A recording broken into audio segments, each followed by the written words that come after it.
Salut tout le monde, du coup j'espère que vous allez tous très bien. Du coup aujourd'hui c'est pour la première vidéo sur ma chaîne. Du coup ce sera sur toutes les infos qui sont sorties sur le prochain jeu d'eSport, eSport FC 24. Avant de commencer cette vidéo, je voulais juste vous dire que la chaîne était active depuis un petit moment. Du coup c'est en short uniquement. Pour l'instant j'ai pas encore fait de vidéo YouTube à part celle-ci. Du coup le short c'est vraiment divertissement, drôle, humour couple, un peu tout ça. Du coup si vraiment ça vous intéresse, n'hésitez pas à aller jeter un oeil, à vous abonner s'il vous plaît, un petit like, un petit commentaire si vous pouvez, ça fait extrêmement plaisir, c'est un soutien énorme que vous pouvez apporter. Du coup sur ce, on commence directement la vidéo. Du coup, sur cette vidéo, on va faire un récapitulatif de tout ce qui s'est dit sur le nouveau jeu eSport FC 24. Du coup, on commence directement avec le mode carrière. Du coup, dans le mode carrière, il y aura une nouvelle caméra, du coup en mode spectateur, un peu comme sous Football Manager. Je sais pas si vous connaissez, vous, mais c'est vraiment cool quand tu fais une carrière manager, que tu veux pas jouer, tu veux juste simuler, bah t'auras cette caméra, en vrai, ça peut être cool. Surtout s'ils ajoutent les moments clés, un peu comme pareil sur Football Manager, franchement, ça serait vraiment incroyable. Du coup, là, c'est la première nouveauté. La deuxième nouveauté, c'est qu'il y aura les cérémonies de Ballon d'Or quand on gagne un trophée Ligue des Champions avec les parades en bus, etc. Donc c'est vraiment un ajout qu'ils auraient dû faire il y a longtemps, je trouve, mais qui rajoute énormément parce que actuellement sur la carrière, ben, en fait, quand tu gagnes le Ballon d'Or, Ligue des Champions, ben, tu as une cérémonie de fin où tu vois les joueurs gagner, soulever la coupe, mais t'as pas une parade en bus et tout dans la ville avec dans la ville du club et tout. Donc là, ça va être rajouté. Donc franchement, je trouve que ça rajoutera beaucoup de réalisme au jeu. Et c'est un truc que j'attendais avec impatience. Donc vous aussi, dites-moi en espace commentaire ce que vous attendez de cette nouveauté. Ensuite, on pourra créer nos tactiques aussi, bah, comme je vous l'ai dit encore avant, comme Football Manager, genre avec le tiki-taka, les contre-attaques fluides et tout. On pourra créer notre tactique personnalisée. Donc franchement, ça aussi c'est grave cool parce qu'avant on avait quand même, on était quand même très très restreint sur la carrière sur FIFA. Bah FIFA, plus maintenant, mais vous avez compris. On était quand même beaucoup restreint, donc maintenant ça sera beaucoup mieux. On pourra créer nos tactiques en fonction des équipes qu'on affrontera. La dernière nouveauté va très bien aussi avec ce que je vous disais avant, c'est le staff. On va pouvoir recruter du staff complet dans notre club. Et un truc important, c'est qu'on pourra envoyer des personnes voir les équipes qu'on va affronter pour avoir un rapport de leurs points forts aux points faibles. Donc bon, quand c'est des équipes où on est serré, les deux se valent, bon, on va dire que 100, on peut gérer. Mais si on est des champions avec un petit club, par exemple à Reims, au bout de 10 ans de carrière, on affronte le Bayern, on a encore bon, une équipe à 10 ans, on aura quand même une équipe forte, le Bayern est largement au-dessus. Avoir un rapport de leurs points faibles et points forts peut grandement aider pour aller plus loin de la compétition. Donc je trouve que c'est vraiment vraiment cool d'adopter cette nouveauté aussi là. Ensuite, on passe à la carrière joueur. Du coup, la carrière joueur, du coup, il y a quand même pas mal de choses qui sont en carrière manager. Donc, comme la visibilité en mode spectateur, la caméra. Du coup, bah, ça sera aussi disponible. Il y aura aussi la vue à la première personne qui sera rajoutée par contre, où on verra vraiment le bonhomme. Donc, je sais pas comment ça va se passer. Par contre, ça a l'air bizarre cette vue. Du coup, je sais pas vous ce que vous en pensez, mais moi, je vais peut-être tester si je fais de la joueur. Mais ça risque de me perturber grandement. Par contre, ça va faire bizarre, je pense. La grosse nouveauté aussi, c'est qu'on pourra recruter un agent en carrière joueur. Du coup, si notre rêve c'est d'aller au Real Madrid, et ben l'agent pourra vous conseiller et vous donnera des objectifs à atteindre pour que le Real Madrid s'intéresse à vous. Donc je sais pas trop encore comment ça va marcher, du coup on n'a pas non plus encore eu plus d'informations que ça, mais je me dis que ça peut être très très intéressant parce que des fois en carrière joueur actuellement, si on veut une offre d'un club, donc ça peut arriver, mais des fois bah, un club il va jamais s'intéresser à vous et là moi l'agent pourra vous dire quoi faire pour que ce club s'intéresse à vous. Du coup je trouve ça très très intéressant. Et puis aussi, du coup, pour finir, il y aura aussi les cérémonies Ballon d'Or, les cérémonies des parades en bus, etc. Tout ce qu'il y avait dans la carrière manager, du coup, c'est tout ce qu'il y a sur les carrières, donc que ce soit manager ou joueur, du coup. Je sais pas ce que vous en pensez, mais je trouve que c'est grave cool. Il y a une grosse avancée, je trouve, comparé à cette année. Du coup, hâte de voir ça. Ensuite, on passe au Club Pro où il y a eu une seule nouveauté du coup annoncée pour le moment, c'est le crossplay. Du coup, bon, c'est une grosse nouvelle quand même pour ceux qui veulent jouer ensemble et tout, c'est nickel. Le crossplay est sur pas mal de jeux maintenant. Donc, l'ajoutant Club Pro qui est un mode très fun et très cool et beaucoup de gens y jouent. Franchement, je trouve que c'est vraiment très très bien qu'ils l'ajoutent. Maintenant, on passe au gros de la vidéo. Je pense que ce qui vous intéresse le plus, c'est FIFA Ultimate Team, donc FIFA FUT. Hein, je sais pas comment ils vont l'appeler maintenant, mais on va dire FUT. Du coup, bon, comme vous avez vu dans les vidéos d'annonce, il y aura les filles et les garçons mélangés. Bon, je sais qu'il y a beaucoup de gens qui n'aiment pas cette nouveauté, que les filles sont mélangées avec des garçons, ça fait pas très réaliste. Bon, même moi, j'aime pas trop l'idée. Après, tester, parce que ça va peut-être être bien réglé, du coup, peut-être que ça va pas non plus trop nous gêner. Mais bon, s'il y a des filles qui te mettent des coups de physique à Haaland, alors que la fille, bon, elle fait 50 kilos et Haaland, il en fait 90 et qu'elle le bouge, bon.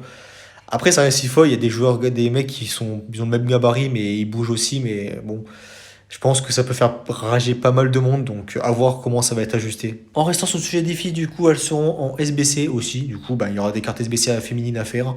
Elles seront en carte spéciale, Rule Breaker, Ligue des Champions, TOTY. J'imagine qu'il y aura un féminin de l'année dans la vie. Du coup, bah, je pense qu'elles seront aussi ajoutées en TOTY. Ça ferait peut-être beaucoup de cartes TOTY à voir, ça peut être intéressant parce que bon, je pense qu'il y a des filles qui ont des cartes intéressantes. Et puis le marché de transfert en commun que les hommes, du coup, bon, c'est logique, hein, si elles sont à la FUT, elles doivent avoir les mêmes avantages que les hommes, donc voilà. Donc ce qui est pour les filles, pour l'instant, c'est ces nouvelles-là qui sont sorties. Pour l'info suivante, du coup, ce sera les héros et icônes. Du coup, il y aura 12 nouveaux héros et héroïnes. Donc les 12 héros et héroïnes, c'est cumulé, hein, c'est pas 12 et 12. C'est peut-être 5 héros et 7 héroïnes, etc. Donc ça, on ne sait pas encore. Il y a quelques cartes qui ont leak, donc n'hésitez pas à aller voir sur internet, sur Twitter, où vous aurez toutes les informations. Et il y aura 4 nouvelles icônes. Du coup, bah, il y aura Ribéry, il y aura Zico et c'est Bobby Charlton. Du coup, bon, Bobby Charlton, je ne connais pas du tout, les autres je connais, mais pour l'instant, c'est les 3 icônes qui sont sorties. Et la quatrième, on ne sait pas encore, il y a beaucoup de rumeurs qui disent que ce serait Arjen Robben. Du coup, à voir, ça pourrait être vraiment incroyable que ce soit Robben, du coup, on verra bien. Dites-moi vous, qui vous voulez que ce soit en quatrième icône. Et aussi, en restant sur les icônes, elles ajouteront plus de collectifs que cette année. Du coup, comment? Je ne sais pas, c'est juste que ça a leak, les icônes offriront beaucoup plus de collectifs que cette année. Du coup, c'est cool parce que bon, avant, les icônes, elles apportaient énormément de collectifs avant le nouveau système de collectifs qu'il y a cette année. Donc c'est cool, franchement, très bonne nouvelle, je trouve. Un ajout aussi incroyable pour moi, c'est qu'on va pouvoir récupérer les objectifs. Tous ceux des objectifs à la con, là, qu'on voulait pas récupérer, qu'il y avait 40 objectifs à récupérer, que ça nous saoulait, que c'était trop chiant. Et bah c'est terminé ça. Il y aura un bouton pour tout récupérer d'un coup, donc c'est une nouvelle incroyable, je trouve. Parce qu'en vrai, bon, c'est dans le jeu, ça va pas impacter, mais en temps, ça va être beaucoup plus rapide et beaucoup moins chiant, ça va changer tout. En vrai, moi, ça m'énervait, donc là, franchement, c'est incroyable cette nouveauté. Il y a un truc aussi, bon, je sais pas trop quoi en penser, vous me direz vous ce que vous en pensez, mais c'est qu'en fait, maintenant, les cartes, on a par exemple allant de carte rare, par exemple, s'il y a une carte boost, la carte rare, elle disparaît, c'est que la carte boost. Et ben, sur eSport FC24, et ben, ça disparaît aussi. Parce que si par exemple, Haaland, il y a une carte spéciale à 94, du coup, je dis une connerie, une carte spéciale Ligue des Champions 94, et ben sa carte régulière pourra aussi tomber dans les packs. Donc en fait, vous pourrez tomber sur Haaland 91 alors que sa 94 est dans les packs, donc ce qui va faire énormément rager parce que ça va nous saouler parce que bah, il y a une version qui coûte hyper cher au-dessus et tu auras la version en dessous, donc ça va être rageant. Et aussi, bah, un truc qui peut être bien au début d'année, par exemple, Haaland, il y a une carte spéciale, une carte boost qui vaut 2 millions et que sa carte hors régulière elle vaut 1 million par exemple, et ben on peut aussi taper Haaland boost et Haaland régulière dans le même pack aussi. Donc bon, c'est bizarre, mais bon, c'est possible. Donc ils ont ajouté ça, donc je sais pas trop quoi en penser parce que je pense que ça va vraiment niquer le marché de transfert sur les hors réguliers. Déjà que plus les années avancent, plus les hors réguliers coûtent de moins en moins cher rapidement dans le jeu. Donc là, je pense que ça va être encore pire avec cet ajout. Petite nouveauté aussi qui va être très sympa pour les drafts et même pour nos équipes, c'est par exemple si vous avez un AD, et ben, il n'y aura plus de modificateur de poste. Si vous le mettez MD, ben, s'il a le poste secondaire MD, il changera automatiquement. Donc ça c'est vraiment cool aussi pour les drafts parce que des fois tu avais un allié gauche et si c'était un MG, ben, tu n'avais pas de changement de poste donc c'était niqué pour le collectif. Et ben là en draft si t'as un AG, et ben, si le poste secondaire MG, tu le fous MG et il change automatiquement. Donc ça c'est une nouveauté très cool aussi que ça change automatiquement, c'est beaucoup plus simple et beaucoup plus rapide. Et pour finir, les nouveautés sur FUT, du coup, il y aura des cartes évolutives. Donc, vous pourrez choisir au début du jeu une carte évolutive. Donc, je ne sais pas s'il y aura un choix, si c'est des joueurs que vous aurez dans le club. Donc, vous choisirez une carte. Et puis après, vous aurez des objectifs tout le long de l'année pour qu'elle évolue. Donc, aussi, dans cette évolution, à un moment donné, vous pourrez même changer le poste de votre joueur. Donc, s'il est buteur, vous pouvez peut-être mettre ailier droit, ailier gauche et Mossé. Donc, vous pourrez ça le changer aussi au fur et à mesure de l'évolution. Mais ça, par contre, c'est un ajout très cool. Donc, à voir. Bon, par contre, si on peut mettre Mbappé, bah, ce serait un peu abusé, par contre. Mais c'est un ajout très très cool.